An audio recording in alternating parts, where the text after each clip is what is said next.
नमस्कार, मी मयुरी वर्मा, विकास समाचारमध्ये आपलं स्वागत। आदिवासींचा प्रकृतीशी अत्यंत घनिष्ठ संबंध आहे।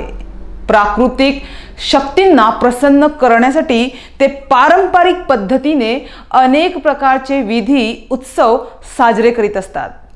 त्यापैकीच एक म्हणजे पालघर जिल्ह्यातील ग्रामीण भागातील आदिवासींचा बोहाडा हा मुख्य उत्सव। या बोहाड्यामध्ये देवी देवता, राक्षस, पक्षी, प्राणी यांचे विविध मुखवटे चेहऱ्यावर धारण करून सोंगे घेतली जातात। नृत्य व युद्ध प्रसंग सादर केले जातात। संबळ, पुंगी, ढोल या वाद्यांच्या तालावर गावातून त्यांची मिरवणूक काढली जाते। तर हनुमान जन्मोत्सवानिमित्त मनोर गावात देखील मोठ्या उत्साहात आणि जल्लोषात हा बोहाडा उत्सव दरवर्षी पार पडतो। मनोरमध्ये पूर्वापार चालत आलेली अनेक वर्षाची परंपरा असलेला हा आदिवासी बोहाडा आपली परंपरा, आपला वारसा आजही जपत आहे।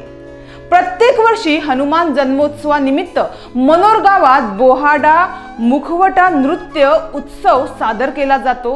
तर यंदाही 23 एप्रिल रोजी श्री हनुमान जन्मोत्सवानिमित्त बोहाडा मुखवट्यांचा किंवा सोंगाचा उत्सव मनोरमध्ये पाहावयास मिळाला।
मात्र आजही सोंग घेऊन ही परंपरा चालवली जात आहे, ही अभिमानाची गोष्ट आहे।